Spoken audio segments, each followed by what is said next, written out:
Hey guys, Deathslayer Magic here with the first round of Strixhaven spoilers. This might even be a three-part video because we do have the front cards from the Commander 2021 product, which somehow has something to do with Strixhaven now for no apparent reason. And they're replacing the Planeswalker decks, which no they aren't. They're not even in the same format, but okay. So look for that video later, and I'm splitting up the Mystical Archive cards into a separate spoiler video because there's so darn many of them, and none of them are, some of them, most of them aren't standard legal.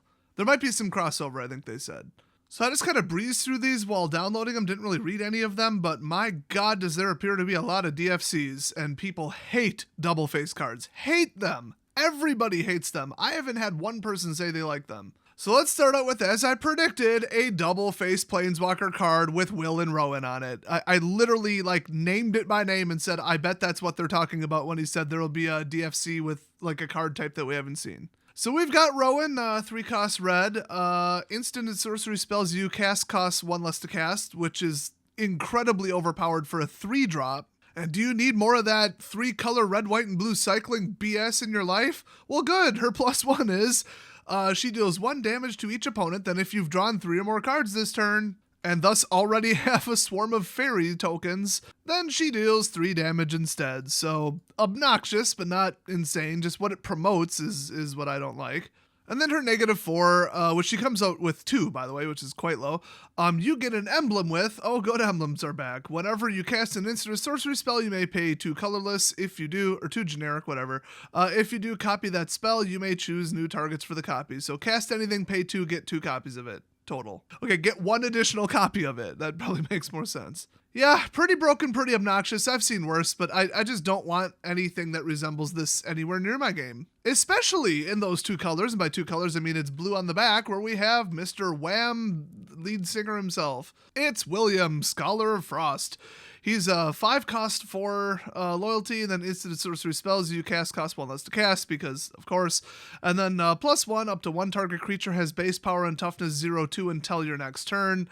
Not very durable. I mean, yeah, okay. It's kind of like removal without removing it. That's kind of interesting. It's kind of creative and appropriate for a control self-defense ability on a Planeswalker because it doesn't do anything too permanent. And then -3, draw 2 cards because it's a blue Planeswalker. It's practically mandatory. And then -7, exile up to 5 target permanents. For each permanent exiled this way, its controller creates a 4/4 blue and red elemental creature token. So you're not exactly getting rid of your opponent's creatures there unless they have a 10/10 and you're like, oh, I'd rather it be a 4/4, which totally reminds me of that Sphinx card. Remember that thing with Strive or whatever where you just be like, fine, I'll throw you in as a target too. Oh wait, no, it was the one without Strive. It was the one where you choose any number of targets and turn them into a Sphinx. I was just like, oh yeah, I'll do 5 of my creatures and 2 of yours because they're big, and then I would just swing in the air and win. So, I mean, yeah, this one's pretty tame, which is ironic because it costs 5.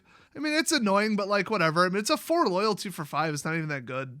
So next up, we got Dragon's Guard Elite. By the way, total, we have, I guess, 38 cards, but not really because they're double-faced. So it might look like we have a lot of spoilers, but a lot of them are just the same card, but 2 faces. Which, actually, wait, how are these numbered?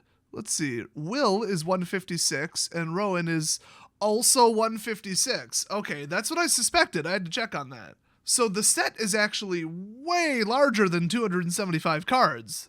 Important to keep in mind, which means it was even more difficult to playtest. Oh, good. So Dragon Guard Elite is next. It's 2 cost 2/2 human druid, Magecraft. Oh boy. Whenever you cast or copy an instant or sorcery spell, put a 1/1 counter on Dragon's Guard Elite. And there's already an infinite combo with Magecraft, and they're probably going to have to ban the card, Chain of Smog or whatever, from everything. That card was an infinite combo with itself. They should have banned it about 10 years ago. So the real issue with Magecraft lies with the fact that it goes off when you copy a spell. No other card is worded that way in the history of the game as far as I know, and that is inherently a mistake.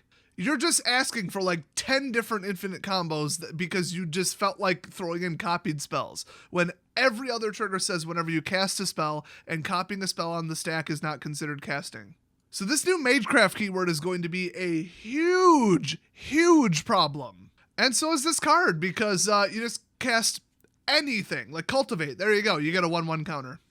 At least you can't put it on any creature you like, but then you can just pay 6. So in other words, definitely a cultivate deck, and double the number of +1/+1 counters on Dragon's Guard Elite. So just another turbo overpowered 2-drop. At least it's not going to be problematic until the game has been going for a while, unlike Luminarch Aspirant or that Cycling Cat, which is a 1-drop. Those things are problems on like turn 3. So next up we got Archmage Emeritus. It's a 4-cost human wizard 2/2, rare of course, with just straight magecraft. So whenever you cast or copy an instant or sorcery spell, draw a card. I mean, yeah, they made him pretty weak. I mean, I remember one wizard a long time ago, he was a 4-cost 1/1 and he was just insanely powerful. I think you just tapped him and just cloned any spell or something like that. Or any instant or sorcery. So in other words, a real spell. Why did they ever call creature summonings a spell? Come on. But yeah, I mean, they made this guy weak as hell. A shock spell will take him out, and 4 is a big investment, but he is immensely powerful. So I don't want to see something like this in a control deck, and I know damn well that's where it's going. So yeah, I hate this card. Nothing wrong with the card. There's just something wrong with the environment right now, and you're probably going to hear that from me a lot in the spoiler video. So next up, we've got Eager First Year. It's a 2/2 for 2. Had to run that math in my head for a second there. I don't know. I haven't slept all week. So, Magecraft, whenever you cast or copy an instant or sorcery spell, I'm already sick of hearing this. Eager First Year gets +1/+0 till end of turn. So you get a benefit, but then it goes away at the end of turn. What a concept. Instead of just building up into one giant problem over time. This, honestly, in a boost ambush deck would be, like, disgusting. Like, on par with, like, a heroic deck from back in the day, where you just build mono white, a bunch of boost spells, and then a bunch of magecraft, and then this, which already gets bigger. I mean, there is a spell that's legal right now in white that grants double strike, no, I think it's green. I don't remember. Whatever. No, white. I don't know. One of the two. Where it's, like, +1 or +2 or something and grants double strike. I think, and like trample or something. Like, it's insane. I won so many drafts with it. Imagine that targeting this. All Magecraft is really just heroic, but you don't actually have to target anything. It could just be the spell opt. Oh, this is going to be so disgustingly overpowered. I mean, I get it. It's flavorful. Every time you cast a spell, you do something, and the whole thing is it's a magic school where you learn and cast spells. I get it. But back in the actual game, instead of the damn lore, it doesn't work. It's too powerful. So next up, we have Professor of Symbology. That's got to be right up there with like Arithnomancy, which was in Harry Potter, but you didn't hear about it much because it was dumb as hell and they never explained it. It's literally just something with magic and numbers. So anyway, this is the 2/1 for 2. Whenever Professor of Symbology enters the battlefield, learn. Shouldn't that be a capital L? Isn't every keyword a capital letter? I don't know. I'm wondering. So you may reveal a lesson card you own from outside the game. Okay, well, f*** you too. You can take that outside the game horse shit and shove it up your ass, okay? It doesn't work. At a fundamental level, it doesn't f***ing work. Because on Arena, you don't even need your sideboard, and then in Best of 3, which is nobody on Arena plays, literally over 99% of the games are Best of 1 according to them. Then, okay, you actually do need the room in your sideboard, and you might not want to stuff 15 cards of dumb utility bullshit in there. We already don't have parity between the standard on Arena and the standard in paper because they've got all these little A-symbol Arena cards that are ungodly powerful that aren't actually in standard, but they are in standard on Arena for some reason. Because, I don't know, ... tutorial question mark is basically Wizards of the Coast response when everybody asks them about it. So anyway, yeah, go get exactly whatever Swiss Army horseshit you need to win the game, exactly precisely what you need. It's basically a super tutor to a card that's so specific, but that you didn't even need to one of it in your deck in case you accidentally draw it. So it's a super tutor. One would even perhaps say mega tutor. But then if you try to pull this bullshit off in an actual F&M paper 2 out of 3 match, you're going to find that you stuffed your sideboard full of, crap that you can go get with this outside the game horse shit. And then you can't adapt to anything because you ruined your sideboard. Because remember, it has to be in your sideboard. It can't just be in your collection. And they did that just so that they don't have to also express legality. As far as like, would the card, it's outside the game, but also it's within whatever format you're playing. Like they'd have to somehow make that a rule. And they're just like, I don't know, we can't. Just make it in the sideboard because then... Well, the sideboard building rules are already in line with whatever format the deck happens to be in, so that this card makes sense once it rotates out of standard and goes into modern. But back in the practical sense of the game, it doesn't f***ing work. So anyway, this learn garbage says that you can take any card out of your sideboard, put it into your hand.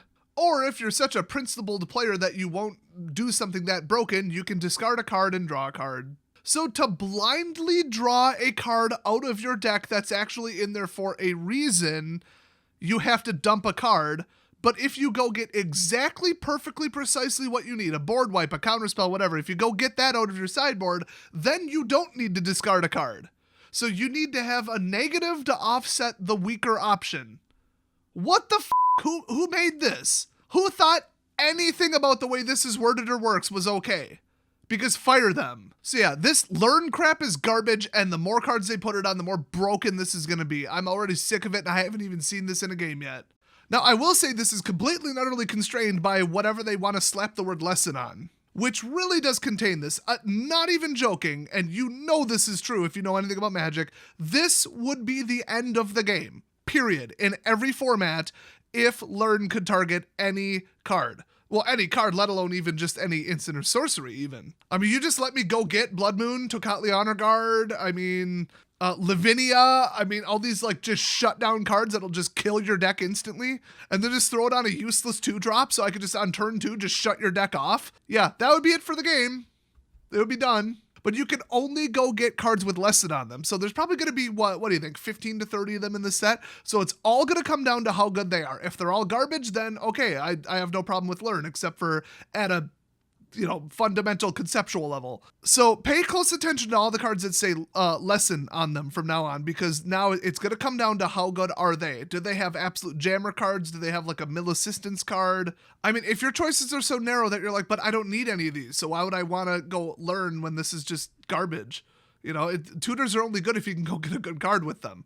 So it may turn out to be nothing, but I'm going to err on the side of Wizards of the Coast are a bunch of careless idiots and say that they're going to have hyper powerful lesson cards that are just like very hyper specific to a certain board state or like battlefield scenario, where as long as you can reliably go get that, boom, that's the answer. You now completely turn the game around.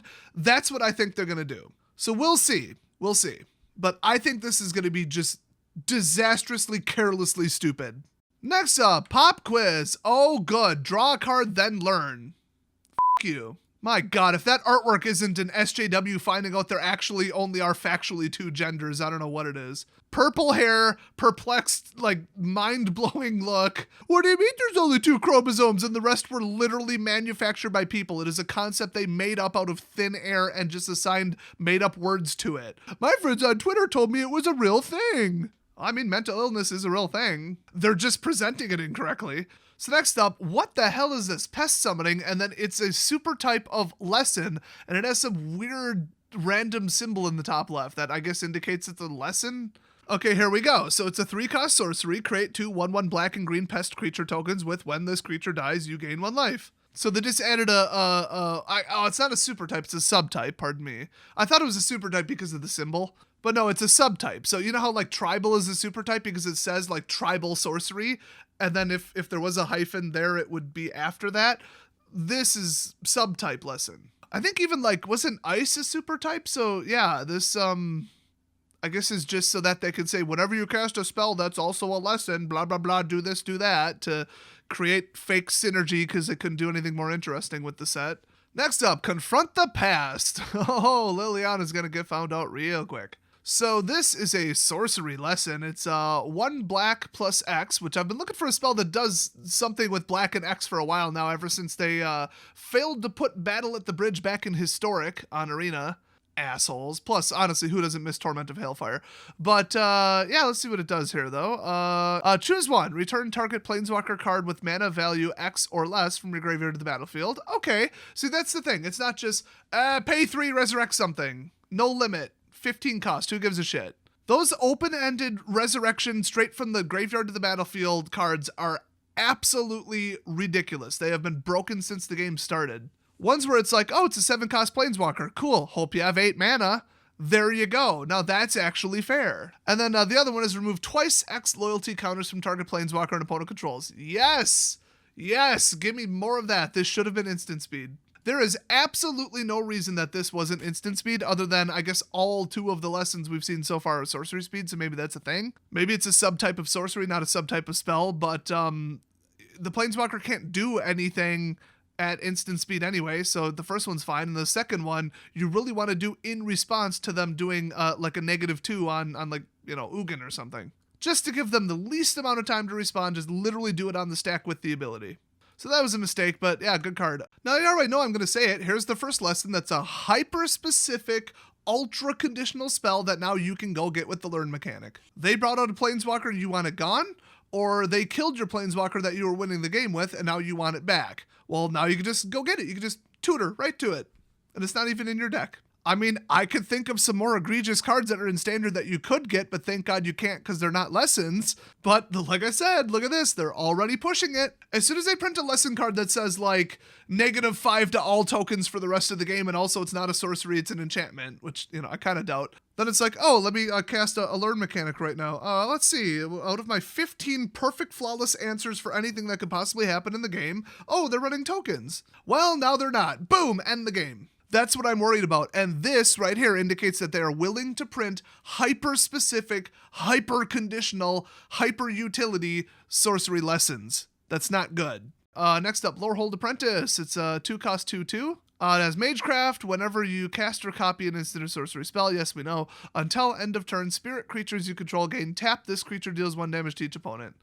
Considering they're usually in the air and are 1/1s, that's pretty damn pointless. But I guess if they're jamming the air, or, you know, they have some kind of, I don't know, aetherized effect or something, or settle the wreckage. Sorry for triggering all of your settle the wreckage PTSD. I guess this would be useful, but otherwise it's not. I mean, I guess if the spirits had vigilance, you could hit them twice. I don't know. We'll see. I mean, it's got to be useful. It's got to do something. I mean, the way they did this, it's got to mean something in some deck. Next up, Prismaria Apprentice. It's a 2-cost 2/2. That art looks absolutely ridiculous. And Magecraft. We know what it does. Prismaria Apprentice can't be blocked this turn. If that spell has a mana value 5 or greater, put a 1/1 counter on Prismaria Apprentice. Unblockable. Very, very, very annoying. At least it's not permanent. Next up, Storm Kiln Artist. Oh, the art major is always the most annoying. Let's see, 2/2 for 4. It gets +1 for each artifact you control. Oh, good artifact synergy. And then Magecraft, create a treasure token. Pretty solid card. Pretty fair for 4, honestly.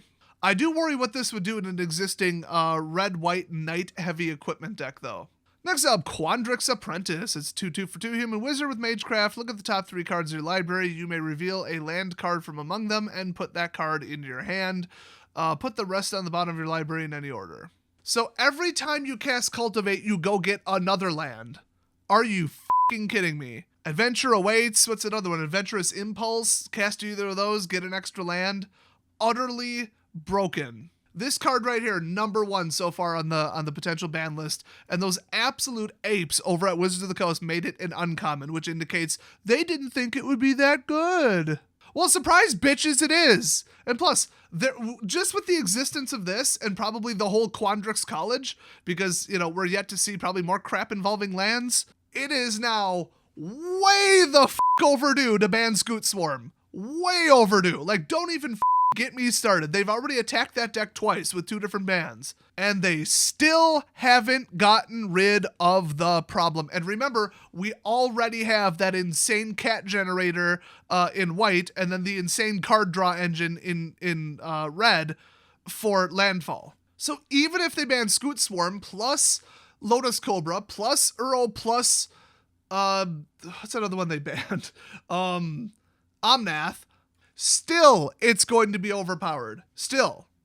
So it's not even an option to ban those at this point. The only question remaining is, will that go far enough? I'm thinking no, because too much mana, too early in the game, and too many landfall triggers is too powerful. This set is going to be the worst thing to happen to Standard ever. And remember, they set the bar pretty fucking high with Throne of Eldraine. So next up, Silverquill Apprentice. Posing like some anime figure in a fisheye lens on a cheap early GoPro. I'm surprised he's not on a skateboard. Anyway, 2/2 for 2, Magecraft. Target creature gets +1/+0 till end of turn. So I guess whatever college this is. Oh, Silverquill. Is that the emo one or the pretty boy one? I don't remember. It's probably both. Anyway, I guess I decided to disrespect them because that effect is garbage. Next up, Witherbloom Apprentice. Oh boy. So this one's, you know what it is. 2/2 for 2 on color. Yay.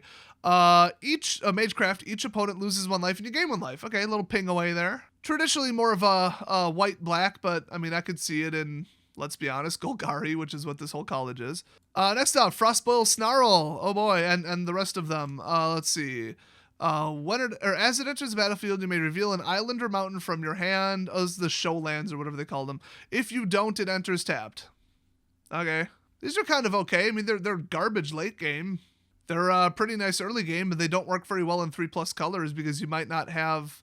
Oh, no, it's not basic land. It's just island or mountain. Okay, so you probably would have something that matches in hand, unfortunately. I wanted some more single check lands, but I think that that didn't fit with what Mark said. Definitely did not want more double check lands. Those were obnoxious. I think the rest of the community called them late lands or something, or tango or some dumb shit like that. If we have check lands that check if one exists, what would you call one that checks on two? You call them double check lands, you idiots. So there's, the others, Fury Calm, Shine Shadow, Necro Blossom, and Vine Glimmer. Oh boy, how exciting. So next up, first day of class.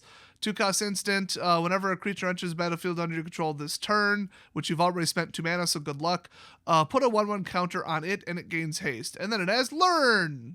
Because of fucking course it does. So just for spending 2 mana on this bullshit, you get to go get something from outside the game and put it in your hand. Handpick exactly the card you need to screw over your opponent. If you're not running Learn in your deck heavily, you are going to lose. You will be at such a disadvantage because they can just tutor for a bunch of Swiss Army cards that are exactly what they need to shut you down or stop your deck. It is so fucking broken. Fundamentally broken. Oh, and the best of 3, it's dead. Nobody's going to play it anymore, even in paper. Because why would you with Learn? You're going to abandon your whole sideboard and any concept of sideboarding whatsoever just to get 15 Swiss Army cards that you can pick from? No. 2 out of 3 is dead. Next up, Expanded Anatomy. 3-drop, lesson, sorcery, whatever. Put 2 1/1 counters on target creature, gains vigilance. Who gives a shit? Next up, Waterfall Aerialist. It's a 4-cost 3/1 with flying and Ward 2. Whenever this creature becomes the target of a spell or ability and opponent controls, counter it unless that player pays 2. It's about time that we got semi-hexproof as an actual keyword. I've been asking for this for at least 5 years. Hexproof is broken. It is just absolutely broken. You can't target it with shit, which means you have to beat it in combat. If your deck doesn't do that or it's already flying or unblockable, you're f***ed. You just lose. You board wipe or you lose. I hope they never print hexproof permanently on a card ever again. And remember, anything with hexproof right now, you can just shove a Shadow Spear on it in any color and get trample and lifelink. So not only can they not destroy it, but you can just take a counter swing while you're just healing. Hexproof. So this ward thing, now we're fucking talking. Instead of, oh, it can't be targeted by anything ever, you, it's, oh, you want to target it? Well, it has magic resistance, so you got to pay a little bit more. Done. This should have been in the game 10 years ago, if not 20 years ago. Too bad this card is an absolute disaster of garbage. It's a 3/1 for 4 flying. It's complete trash. Next up, we've got Augusta, Dean of Order, which is apparently a 2-faced card. Yay! So legendary 1/3 for 3. Other tapped creatures you control get +1/+0. So in other words, as soon as you swing with them, great. And then untapped creatures get +0/+1 because they're defending. Oh boy, well, better than a true universal boost, which we've got way the hell too many of. But still, it's a field boosting spell. I think we have too many of these. And then whenever you attack, untap each creature you control, then tap any number of creatures you control. Oh, so whichever ones you want to be bigger or more defensive, you get your choice. And also it's semi-vigilant so that you can block with the ones that it's appropriate to block with. That's actually a little OP. Also, I'm pretty sure there is now a card in Amonkhet or Hour of Devastation that's an infinite combo with this. Just right off the top of my head in about 3 seconds, I figured that out. Wizards did not. I don't know. It was one of those exert ones. So I think, can you not exert twice? I could look it up, but I have lost interest in Standard to such a degree, and it's not even in Standard anymore. This game, I don't care. Look it up on your own if you're so fucking interested. And then on the other side, I guess it's Plarge, Dean of Chaos? I don't know. It just says Shaman 2, and then this is a Shaman and says Cleric 3, so I guess they match up. Couldn't they have just put, Plarg on the little modal DFC thing? So anyway, legendary creature Orc Shaman, 2/2 for 2, great. Tap, discard a card, draw a card. Great. Miniature Wheel of Fortune, wonderful. And then if you pay 5 and tap and reveal cards from the top of your library until you reveal a non-legendary, non-land card. I guess they didn't learn from Tybalt. With mana value 3 or less, you may cast that card without paying its mana cost. Put all revealed cards not cast this way on the bottom of your library in a random order. So, in other words, cast Thassa's whatever and win the game. Great. Because we needed yet another Charbelcher in Historic and Standard. Thanks for that. This stuff, I mean, this is the first time seeing of these cards. It's taken me 5 seconds to put together these infinite abusive combos. And they had weeks to play test this shit. What the hell is their excuse? I don't even give a shit about this game anymore, and I'm figuring this out. They're paid to sit there for 8 hours a day and study these cards and make sure there's nothing wrong with the interactions. I mean, how bad at your job can you be before you just get fired? So next up, another frickin' modal DFC pile of trash. Flamethrower Sonata.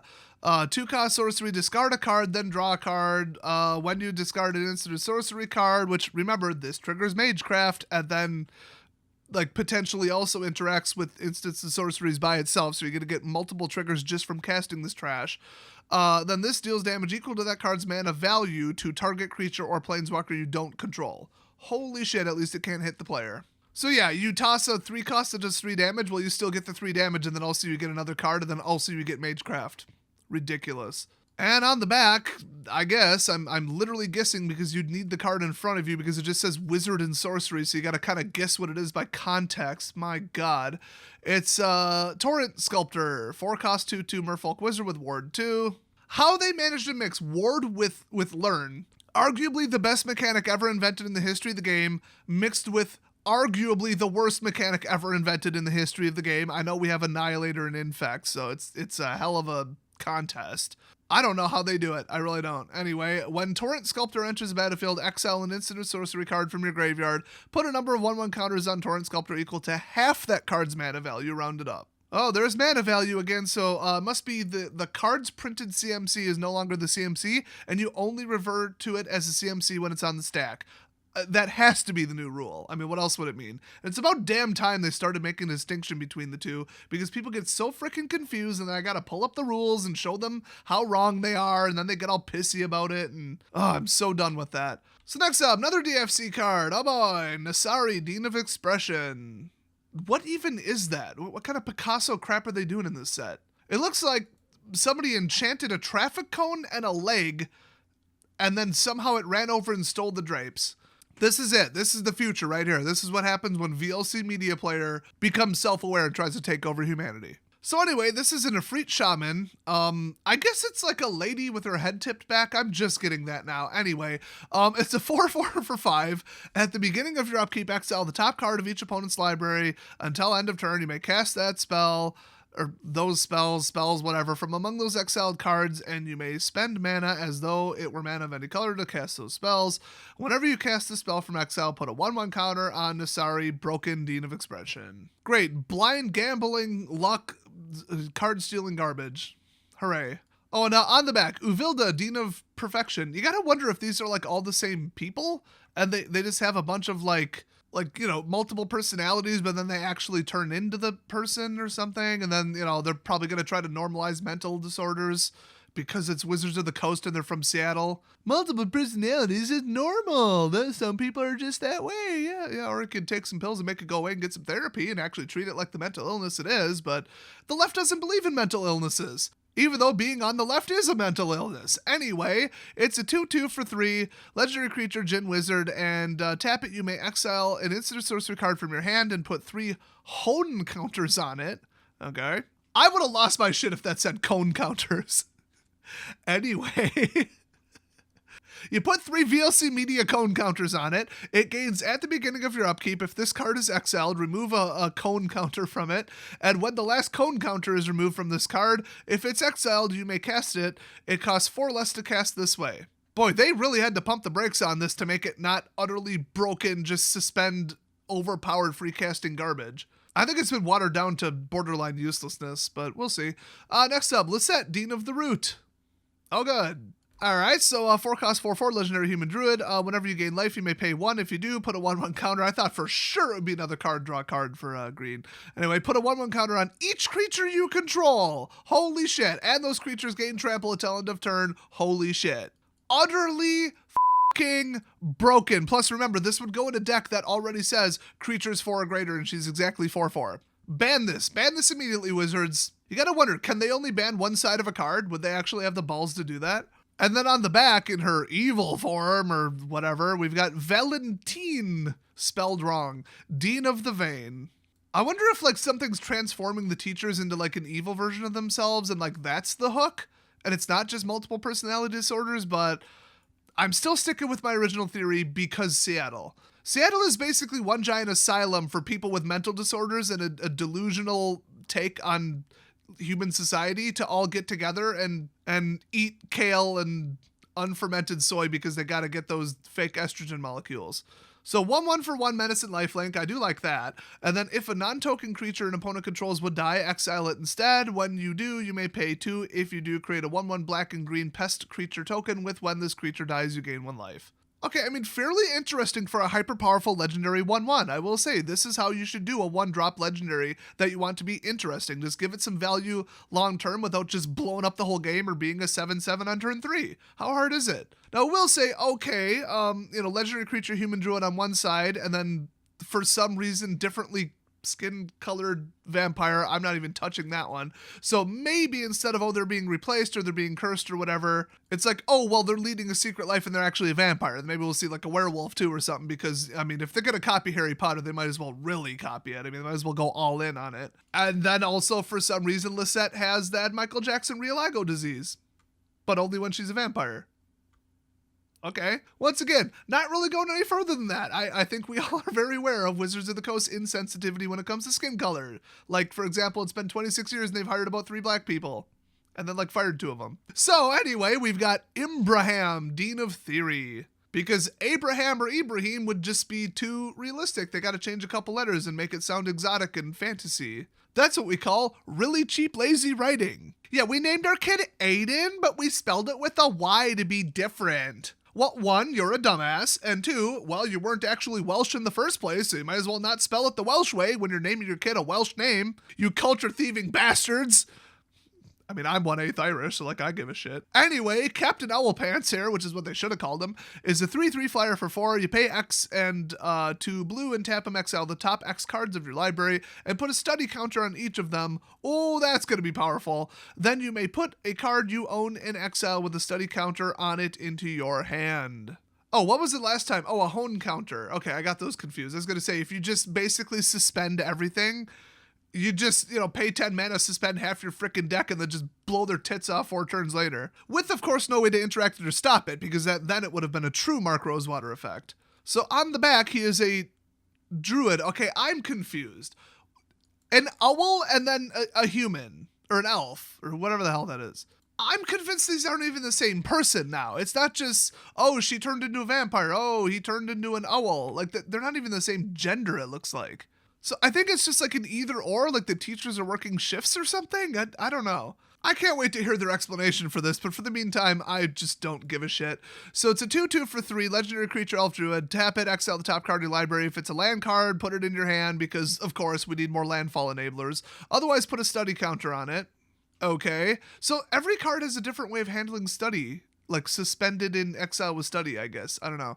And then you pay 4, create a 0/0 green and blue fractal creature token, put a 1/1 counter on it for each different mana value among non-land cards you own in exile with study counters on them. Fantastic. Not only did I not want to read that many words, but every time somebody plays this in some weird fringe deck, I don't want to read this many words over and over and over again because I forgot what this stupid forgettable card did. Has anybody else playing Arena, if you even still do, just given up on reading the opponent's cards and you just basically play your deck and then if something happens, you're like, I don't know, whatever, fine. I'm not going to read a short frickin' novel every time they throw a damn card out because I forgot what that trash does. Too many damn words on the cards, and people are starting to notice. They're starting to complain about it online. Anyway, next up we got Ambrose, Dean of Shadow. Great. So 4 cost 4/4, human warlock, tap it, put a 1/1 counter on another target creature. Then Ambrose, Dean of Shadow, deals 2 damage to that creature. So you put a 1/1 counter on it and then do 2 damage to it. So you might be able to eliminate a 1/1, or like a 3/1, I guess. Otherwise, you just damage your creature and probably can't use it in combat, which actually is kind of interesting. They need to do that more often. Then whenever a creature you control with a 1/1 counter on it dies, draw a card. Now that's overpowered. And on the back, he is now a... I assume female bird cleric. I can't wait to hear the explanation. So Shaylee, which I assume is a female name, and it's just Shalai, but they've changed some letters because they're too lazy to come up with a real name. Dean of Radiance says 2 costs, 1/1, bird cleric, flying vigilance, and then tap it, put a 1/1 counter on each creature that entered the battlefield under your control this turn. Still a lot of counters, still kind of broken. Just saying. Plus with vigilance and in the air, yeah, you're getting a counter on everything every turn. Well, okay, everything that entered the battlefield, which is probably a lot in a token deck. So yeah, pretty broken in the right deck. Next up, Introduction to Prophecy. It's a 3-cost lesson, scry 2, then draw a card. And then also trigger 9 different Magecraft triggers.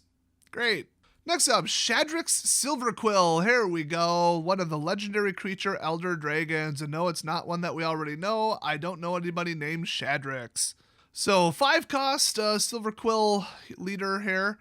Legendary creature Elder Dragon, obviously. 2/5, flying double strike, nice. At the beginning of combat on your turn, you may choose 2. Each mode may target a different player. Target player creates a 2/1 white and black inkling creature token with flying. Okay. Target player draws a card and loses 1 life. Okay. And target player puts a 1/1 counter on each creature they control. So at the beginning of combat on your turn, you put a 1/1 counter on each creature you control, and then also do one of the other 2. Let's be honest, if you do anything other than that, you're a moron. I guess if you don't control any creatures, but still, oh, you control him, and he has double strike and he's in the air. Yeah, this is pretty OP. Pretty drastically overpowered. I mean, yeah, it costs 5 and it's 2 color, but this is truly and sincerely ridiculous. At least it doesn't have any evasion to removal spells. Because you're going to want to blow this guy up ASAP or the board state's going to get completely out of control. Next up, Introduction to Annihilation. Another colorless, great, sorcery lesson. Exile target non-land permanent, its controller draws a card. That's just draft garbage. Oh, and that's it. Thank God. I'm done looking at these. I'm going to go do literally anything else with my time. Too bad Magic Legends is an abusive pile of garbage made by a Chinese company that I refuse to give money to. That means Arena's out, Paper's out because of COVID, and Magic Legends is a shit show. Oops. God, that reminds me of a company. I can't say who it was because I work for them, and that would reveal a little bit too much information because I was one of the super higher ups. But they just acquired one disaster after another after another. They picked up a brand name associated with and run by some celebrity sports person who then had a giant controversy and the entire business died. And then they acquired another a content kind of thing, and then that died because that was a disaster, huge legal issues. I will tell you, I really shouldn't say this, but the guy who started that company that I'm talking about, or manager or something, I don't know about founder. I think that him calling himself that was a little generous. I didn't really look too much into it. But yeah, a rich, clueless douchebag who got one thing right one time and then just goes from business to business rooting them while collecting millions of dollars. Yeah, that's that guy. That's who I worked for. Yeah, that's Wizards of the Coast. Every project they touch is garbage. Remember the Wizards of the Coast movie? Yeah, they couldn't get their shit together. It died. Remember the Netflix series that still is delayed by 2 years and it's probably going to be just SJW trash?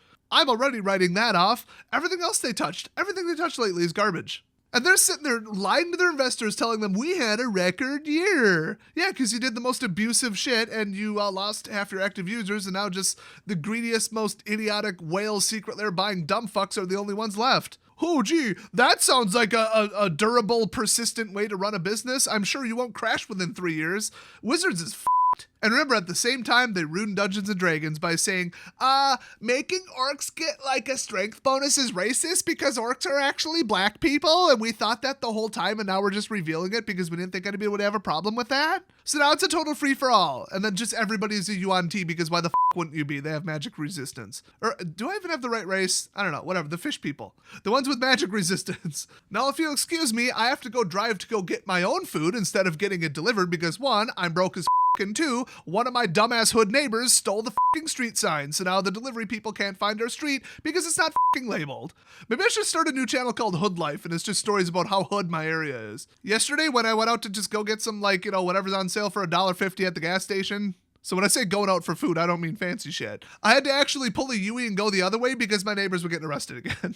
And there was like 8 cop cars. Okay, you don't with no 8 cop cars. You don't just go drive past that shit unless you got bulletproof windows, which I also can't afford. So everything's going great in the magic world, and for me personally, I can't wait to get this job. It pays $21 an hour, so holla. But as DWP says on their album, Punk Goes Crunk, I may be broke.